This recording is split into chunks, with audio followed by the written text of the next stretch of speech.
There is a strange shift that happens in human relationships that most people experience, but almost nobody understands. When you give your time freely, when you are available, responsive, emotionally present, when you show loyalty and consistency, you assume this will create closeness and appreciation. You believe that effort leads to value, that attention leads to respect, that showing up makes you important. But then something unsettling happens. You notice people delay replying. They cancel plans more easily. They speak to you casually, sometimes dismissively.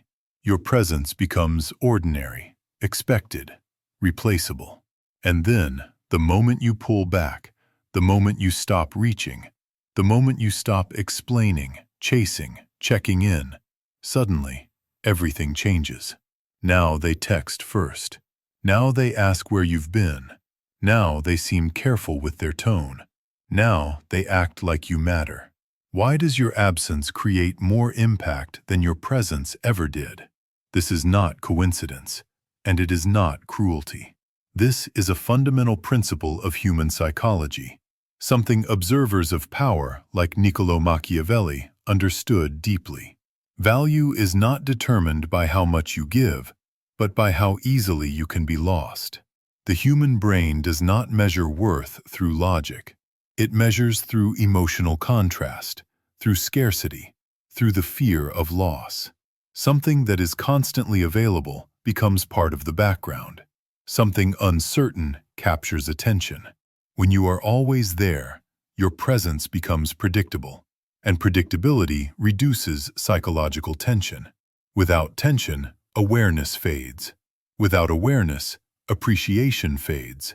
You become like air, necessary but unnoticed.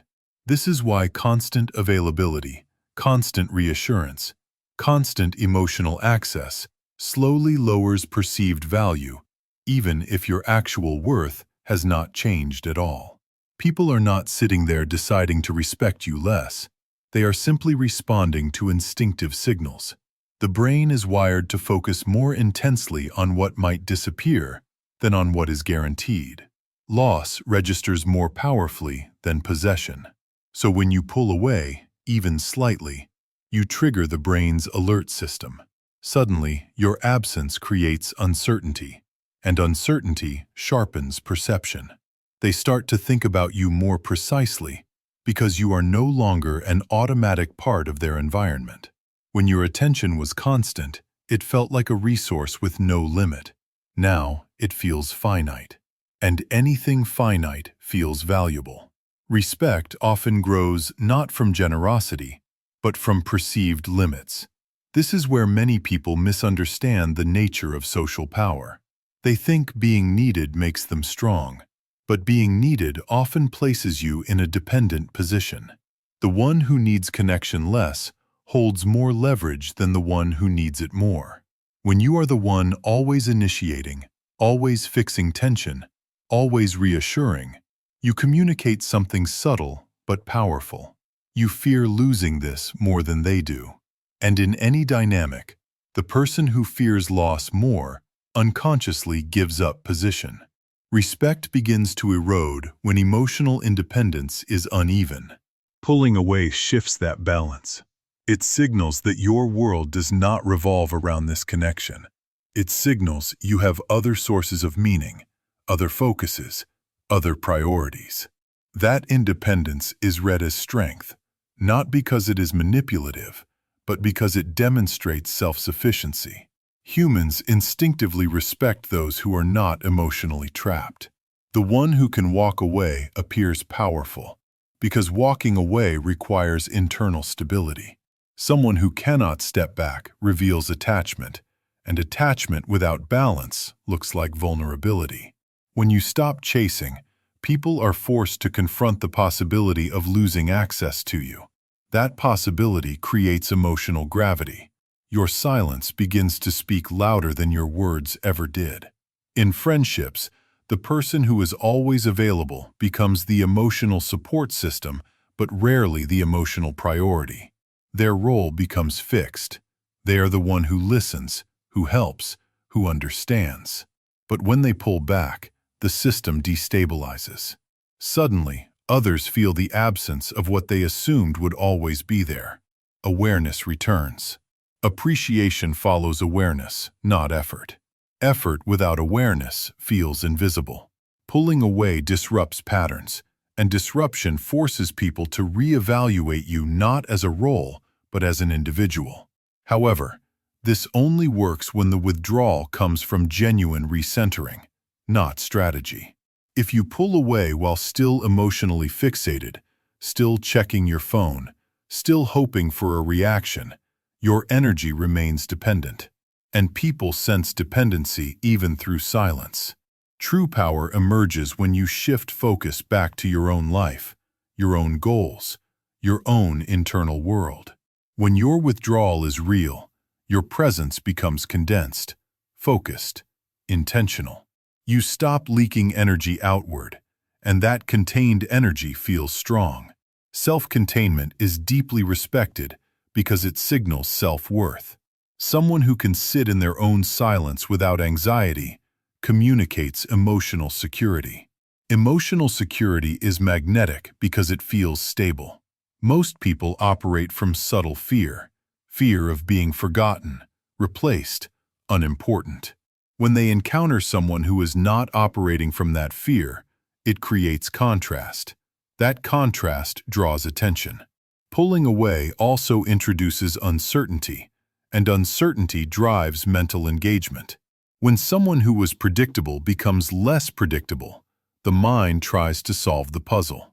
It replays memories, analyzes interactions, imagines outcomes. This mental occupation increases perceived importance. You begin to live in their thoughts more than you did when you were constantly present. Physical presence without psychological tension fades. Psychological tension without physical presence lingers. This is why mystery has such impact. Mystery forces the mind to fill gaps, and whatever occupies the mind feels significant. When you are always explaining yourself, always clarifying, always making your intentions obvious, you remove mystery. When you step back, space opens, and space invites projection. But this is not about manipulation. It is about restoring balance. Many people overextend themselves in the hope that giving more will earn security. Instead, it often creates imbalance. They become the provider of emotional energy while receiving less in return. Pulling away is not punishment. It is correction. It is a return to center. It says, without words, that your energy is not infinite, and your presence is not guaranteed. Respect begins when your presence feels chosen, not assumed. When people assume you will always be there, no matter how they behave, carefulness disappears. Carefulness returns when they sense you might not always be there. Humans treat fragile glass differently than air. They move slowly around what can be lost. When you become emotionally non-fragile, but situationally non-guaranteed, you create the ideal balance. You are strong enough not to break, but distant enough not to be taken for granted. Many people fear this shift because they equate pulling away with rejection. But stepping back is not rejection. It is self-respect. It is the recognition that your energy deserves direction, not constant dispersion. When you redirect energy inward, toward growth, clarity, self-development, your interactions become less about validation and more about choice. Choice carries power. Neediness seeks reassurance. Self-assurance offers presence. People lean toward presence and step back from neediness, because neediness feels like pressure. Presence feels like freedom. When you are no longer emotionally pressing, others feel space to come toward you. When you chase, you collapse space and reduce attraction. Pulling away restores space, and space allows respect to grow. This is why the one who is comfortable alone is rarely treated lightly. They do not cling. They do not overreact. They do not beg for understanding. Their stability forces others to adjust. Emotional independence changes posture, tone, timing. even silence. You respond when you choose, not from fear. You invest where there is reciprocity, not habit. These subtle shifts communicate self-value far louder than speeches ever could. So why do people only respect you after you pull away? Because absence reactivates awareness. Because distance introduces value. Because independence signals strength. Because mystery captures attention. Because humans respect what cannot be controlled, predicted, or endlessly accessed. And because when you stop giving yourself away without limit, your presence gains weight. You do not need to disappear dramatically. You simply need to stop overextending. Speak less to fill silence. Respond slower, not from anxiety, but from composure. Let moments breathe. Allow others to feel your absence occasionally, not to punish, but to balance. The goal is not to create distance for power games. It is to live in alignment with your own worth. When you stop orbiting others emotionally, you begin to move on your own axis. That self-alignment is visible. It is felt before it is understood. And once people feel it, they treat you differently without knowing why. Respect stops being something you chase and becomes something that follows. Because in the end, the one who can step back without fear is the one who cannot be easily dismissed. The one whose presence is chosen, not assumed, is the one whose presence is valued. And the one who values their own energy first becomes someone others hesitate to treat casually.